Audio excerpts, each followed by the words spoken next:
everybody, welcome back to the Bible Show. Today we're going to be discussing how to improve a cruise. And by the grace of my uncle and his family, who kindly invited us to a cruise in the Caribbean, I was able to experience the cruise just last week. I sort of lost, I'm pretty sure it was last week. Yes, last week. And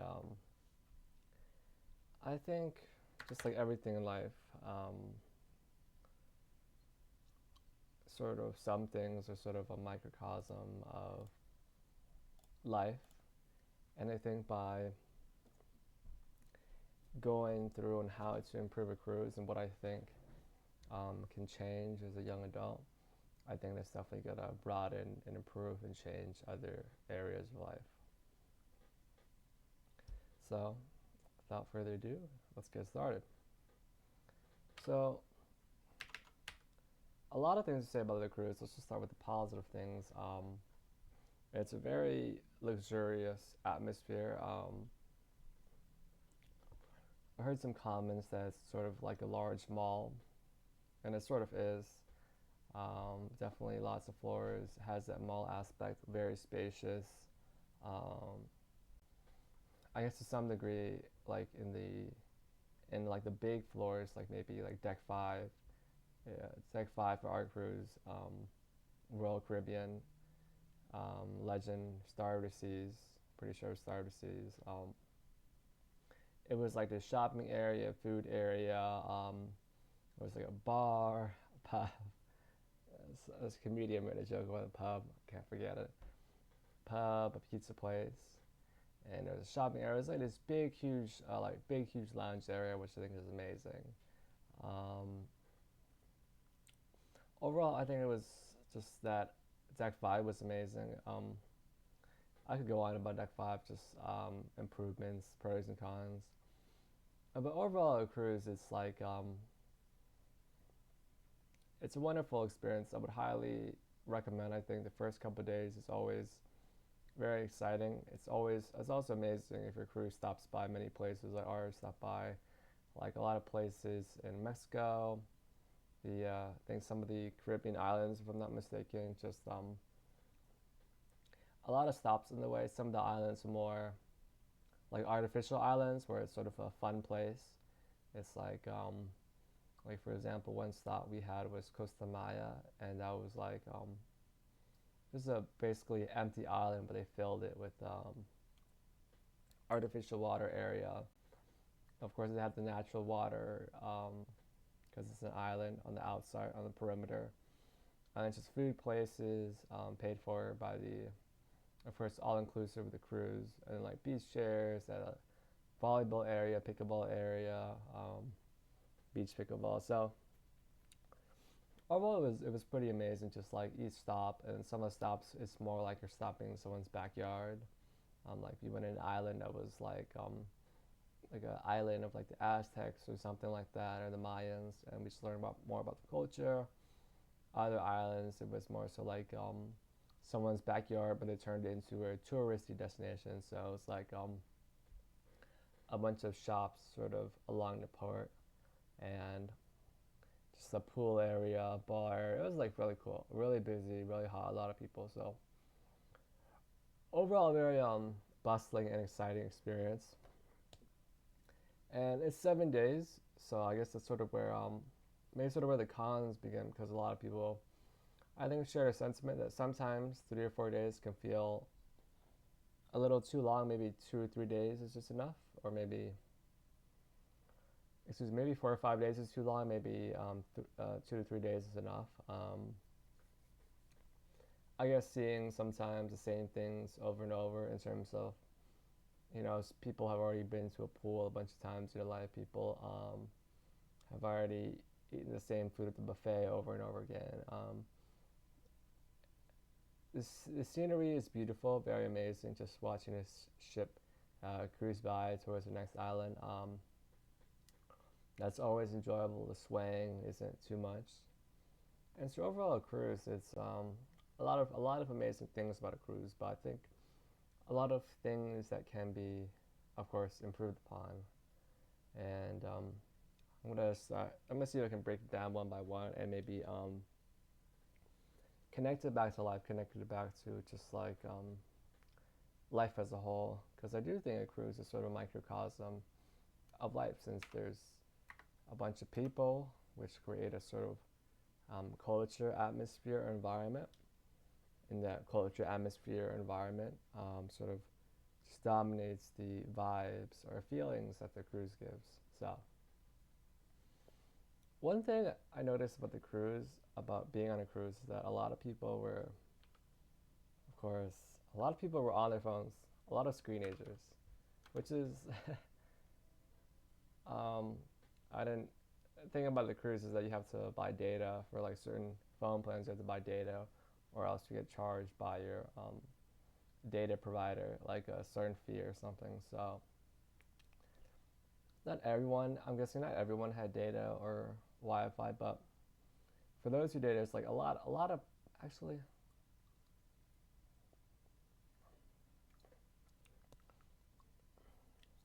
yeah, a lot of people on their phones, a lot of people on their phones, and I think taking this back to life, of course, phones have dominated a lot of our attention span, and they really do dominate in terms of they're gonna play a big focal part in the rest of our lives for the next, of course, 80, 100 years. And the problem is with phones, I think, is that at the moment it takes away from a lot of creativity that we used to have back in the decades past. So, you'd be in like deck 16 or 15, 16, 17, 18, which is like the pool area. And just a lot of people just like chilling on chairs and whatnots. And you just see, just see like sometimes just people sitting there chilling on their phones. And nothing inherently wrong with that at first glance, because they paid to be on the cruise. They should do whatever they want. But at the same time, they paid to be on a cruise. So you paid to be on a cruise, or maybe you were invited to be on a cruise and you're doing something that you already do at home. I guess I guess one could say you're not making the most out of your cruise experience. And I guess maybe as someone else on board, maybe it's not. Maybe we're blaming that person for not contributing to the whole cruise experience. Sort of like again back in real life, how everyone on their phones. Throw myself in there. We sort of contribute to the whole culture of just really a lack of connectivity and a lack of giving attention to each other. And I think we break this down in terms of cognitive origins, all the desires that people seek in life. Um, Lack of attention affects discovery, because you can't really discover something if you don't know it exists. It affects connection to some degree, and satisfaction, maybe satisfaction, because I don't think you can be satisfied that much looking at your phone. So definitely a good amount of phones on the cruise, and I guess that's more on the cruise to really. I'm not sure if the onus here is on the cruise to deliver an experience that can take people off their phones, or for or this is phone culture too strong, and it really overcomes all aspects of life, even vacation. Everyone's on their phones, so I would say that it's definitely a con. I just I just had this feeling that if you're back, like maybe this is me being too sentimental or nostalgic. If we're back like in the 80s or 90s in the cruise, I think it'd be a much funner time with everyone off their phones, and the only the only people that you could really connect with was people on the cruise, and I think that'd be more of an interesting time. But yeah, um, I think that's on the cruise to offer more discovery. So I guess that's for the cruise. not much, not much to explore. The first, like I said, the first and the second day, it's really interesting. A lot of new stuff to explore, to look around. But then by the second, third, and fourth day, you're sort of out and about, maybe on an island, or you've seen everything on the cruise already. So I think it's definitely on the cruise to offer much more to explore or discover. And I guess in terms of discovery, we're lacking a lot of like sort of entertainment on the cruise. I'm not sure if like a video game area would benefit, or like more games. There was like an arcade on deck 6. There was like a arcade for kids, like sort of like a sports bar there.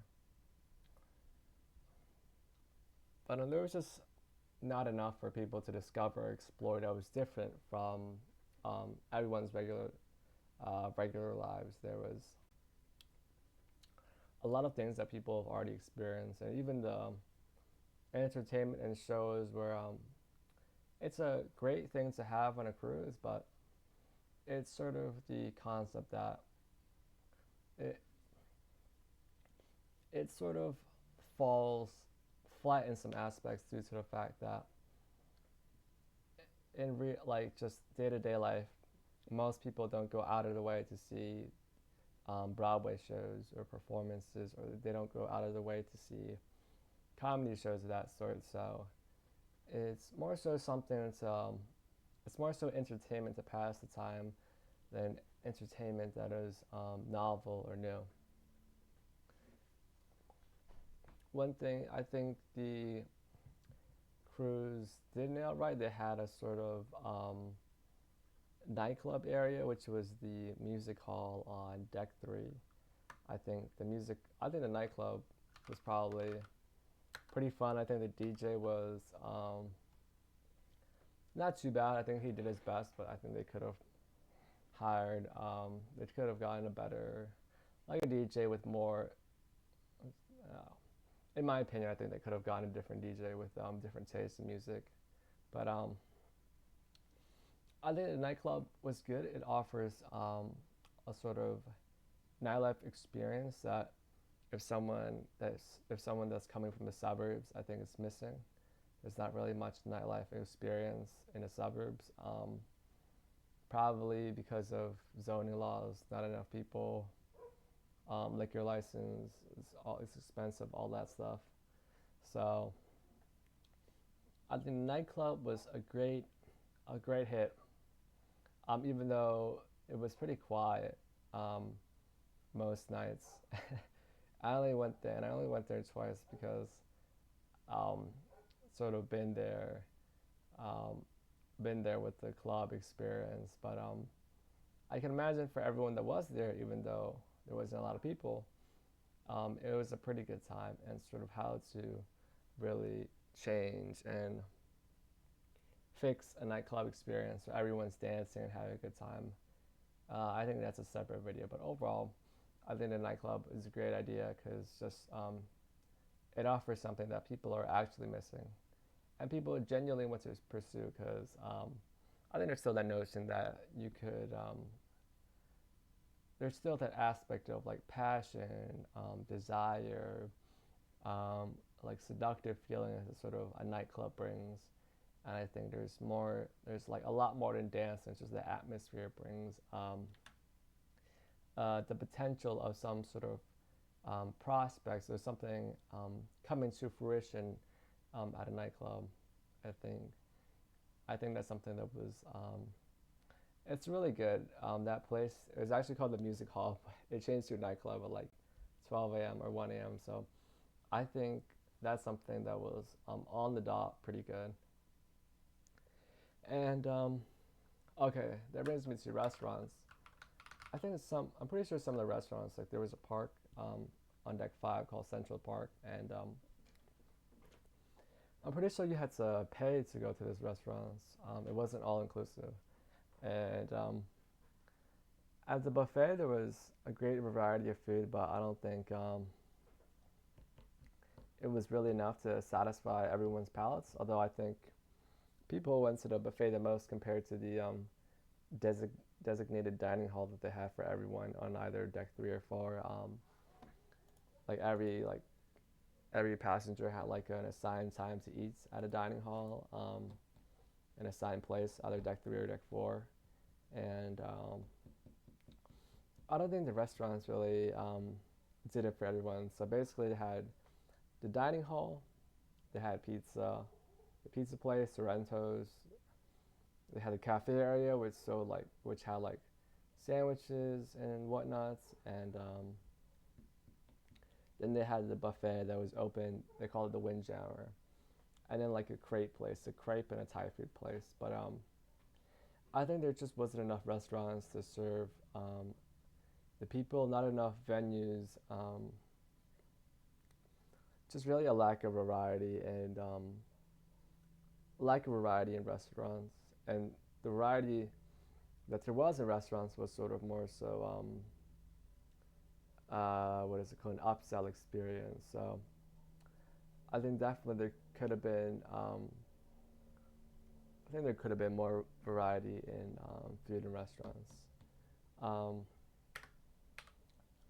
After that, I would say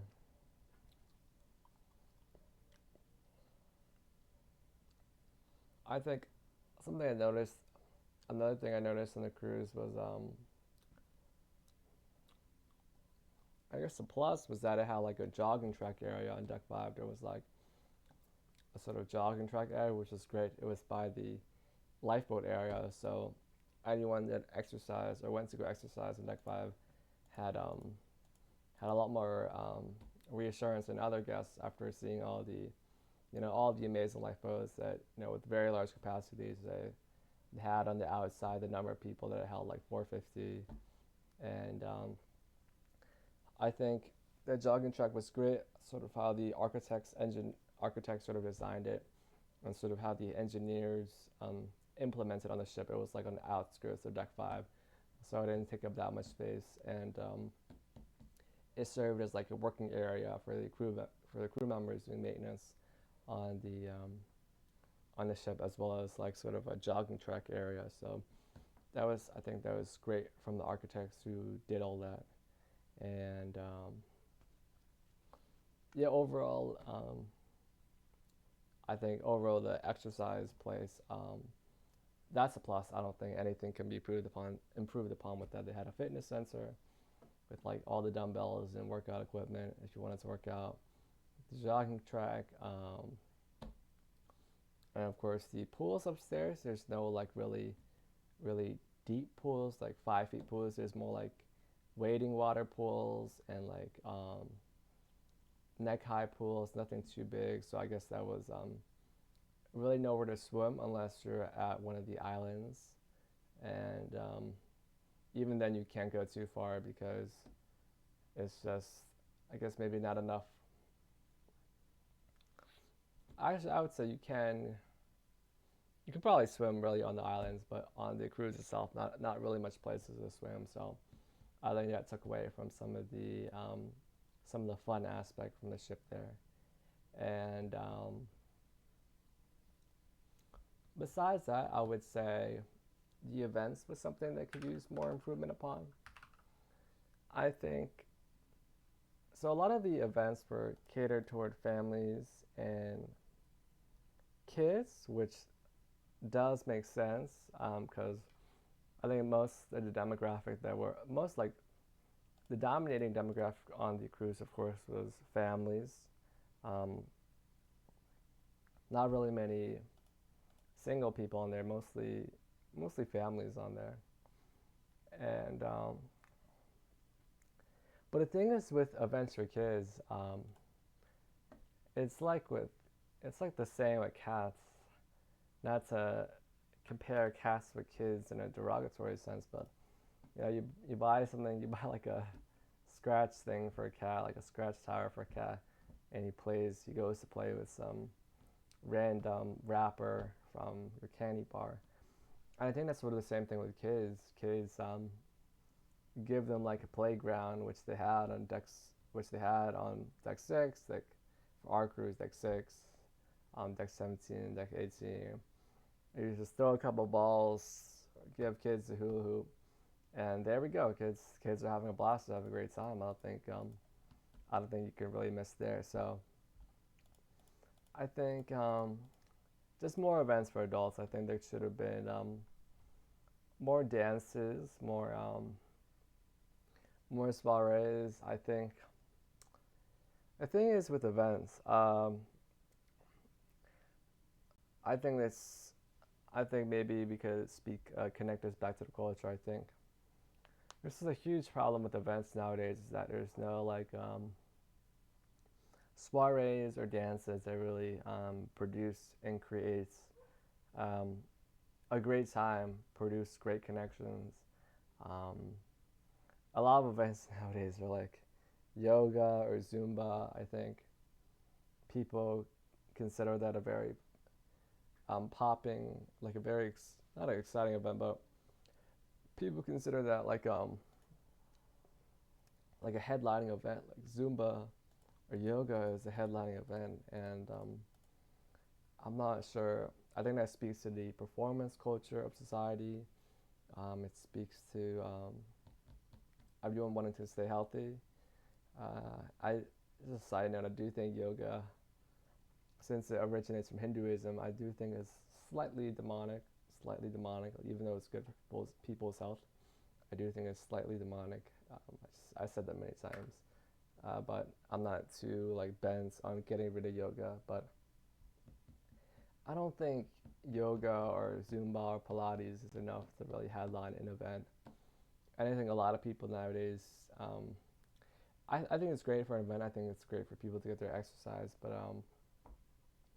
really for headlining events, I think just a lot more dances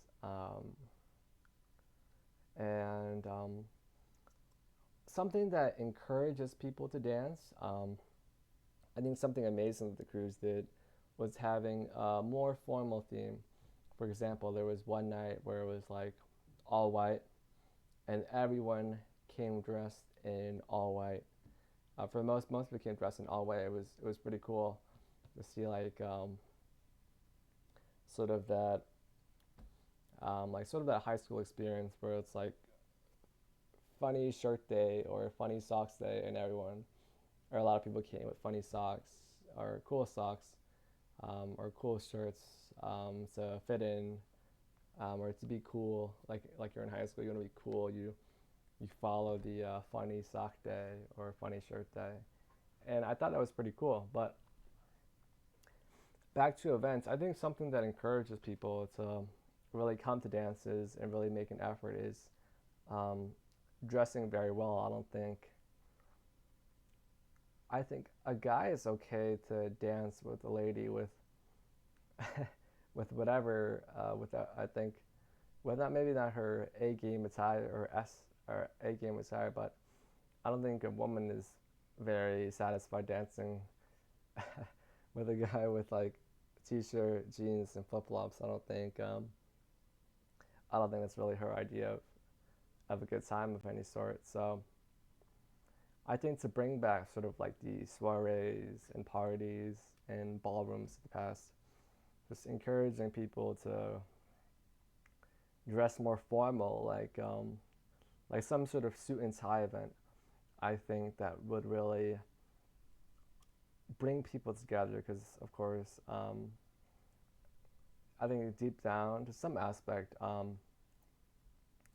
we're all a little bit vain to some degree. I think people want to hang out with the best of the best, the coolest of the coolest, and to have just like a bunch of guys in suits and a bunch of women in like nice dresses, probably cocktail dresses or the club dresses.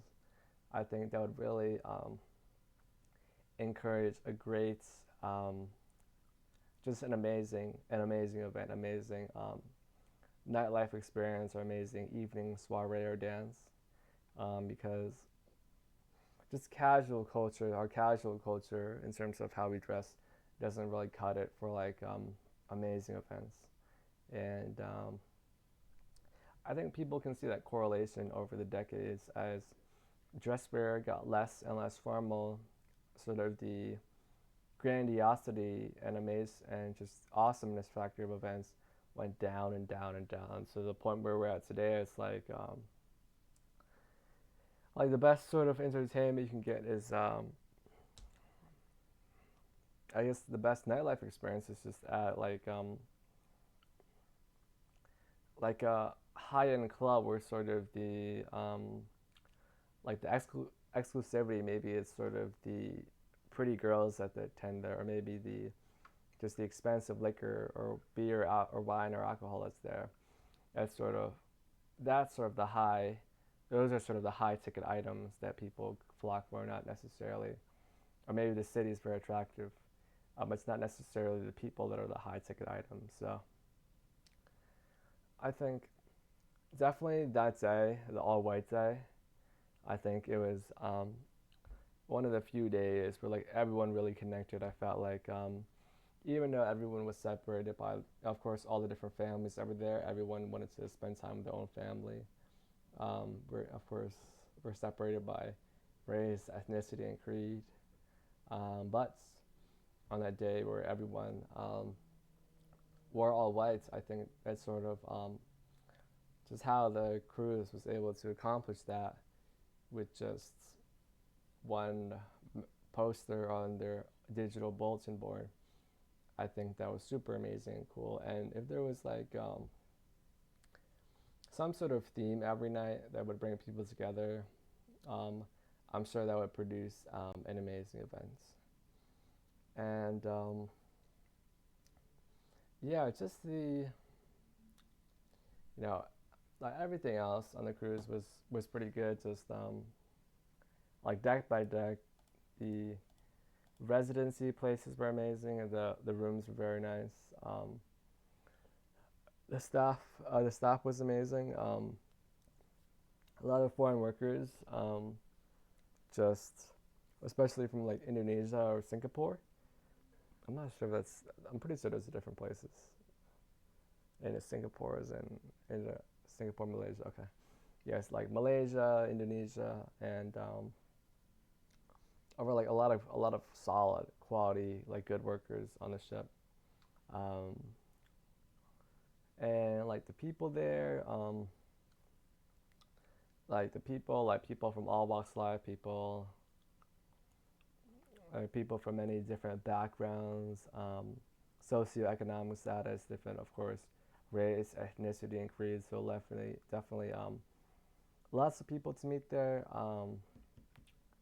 Our cruise was like mostly Caucasian people, not a lot of Asian people.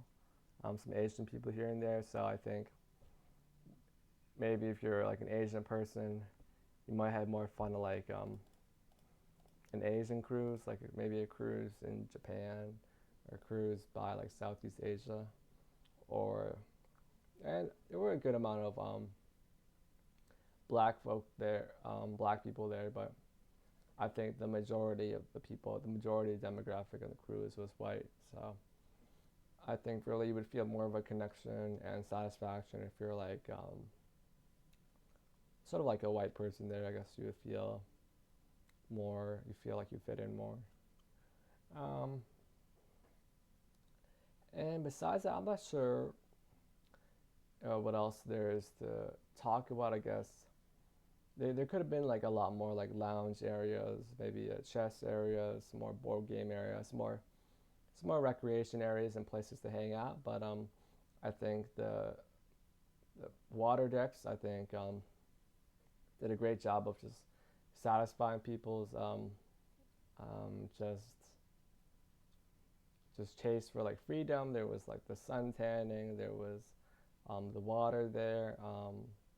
So I think people really enjoyed every second of that, especially the excuse me, hot tubs that were scattered across the decks. So that was pretty cool. And I guess there could have been less water lounge life and more land, more like non-water recreation life. Like there was only one sports court on deck 17. I think there could have been maybe some more sports courts squeezed about. Um, hopefully an architect watches this video and maybe figures out how to do that. But yeah, overall it was pretty solid experience. I think just like in real life, um, excuse me, just like in our daily day-to-day lives, um, definitely the events could be improved upon. Just things that bring people together, and for kids, I think like I've seen some like area like some kid event areas for kids, and sometimes it's just like a really small room. Like imagine like a small store at like a retail mall. Imagine like a small store, and just that small space. I think kids have so much fun. So I think catering less towards kids, but just enough so it's not like they're completely shunned and ignored. And just to add that to keep it family friendly and PG for the ship. But I think just more formal. There needs to be more formal events for like adults and young adults. I think there was nobody in suits. Nobody. There was there's some ladies in some nice dresses. But no one. I don't think anyone was dressed at their. No one was dressed at their A game. Maybe some people here and there were. Maybe that's what they consider their A game. No offense to them, but I think just that formal attire just can change so much with events. Just bringing back formality on the ships. I think that would change the whole. I think that would make people want to go on more and more cruises because cruises are so amazing at the just already the fact that everyone already knows is that you're at sea, um, amazing weather for the most part, unless you're on like an Alaskan cruise, and you're going island to island. Great sun, great fun, but it's just missing the formality. It's missing the part where you get to dress at your A game, like dress to the nines, dress to the tens, and like people got the chance for the fine dining at like maybe 7:30, 8:30, or whatever your assigned time was, but that there was only one time for that, and it wasn't like there weren't a lot more events where people could just put it all out there, and I think that's again it speaks to day to day life where we lack we like performances, right? Right? It's like when we go to baseball games and hockey games and tennis games, it's to see amazing performers, and I think everyone deep down wants to perform in some amazing aspect themselves. On that note, no pun intended, as you'll see, there was like a karaoke place. It's pretty cool. There was like a dueling pianos bar. I think that was amazing. That was one of the best parts of the ship, dueling pianos. But just bringing that formality back, which people are lacking in day to day lives, to really show out for all the hard work that we put in our lives. Of course, many people on the ship who worked much harder than myself through their um, in their very long lifetimes compared to myself, and to really just let it let really just lay all your cards down, and I think that could really make people want to come back on a cruise again and again and again. I think what cruises have now is it's enough to keep people coming back once or twice, but I think to have people coming back over and over and over again, just really adding that formality to events, giving people a chance to perform, um, adding a little bit more recreation, but really I think the number one aspect is giving people a chance to perform. It's like your Sunday best at church. I think that's why people, besides of course showing respect to our Lord, to God, I think really giving people a chance to just to shine. I think everyone wants to shine in some aspect. Um, and I think that's about it for the cruise experience. Overall, I think I had a great time. It was a great experience. I It'd be cool. I think it's fun. Always, it's kind of nice. I'm very fortunate. I have the time to lounge around and think about life. Well, not think too far ahead. I think that sometimes that's not too beneficial. Well, well on the cruise at least, I was sort of taking it day by day. But I think for a chance to really just lounge around on the cruise and just have a good time, I think it's always another experience that's going to be an opportunity that'll always be in the back of my mind. But I think to really blow the just blow blow it out of the ballpark. It's really make cruises the top vacation destination in the whole world. Just add some formality. Just tell people you have to wear your suit and ties, bring your best shirts, your best pants. Ladies, bring your best dresses. Hopefully, it's not too short. Or if it's well, actually, with this culture, and well, actually, it might help with the experience. Yeah, it actually might help out a lot the with cruise ratings, because that's a long story. But dress your best, dress to the nines, and I think that's really good. That's gonna keep people coming back to cruises over and over and over.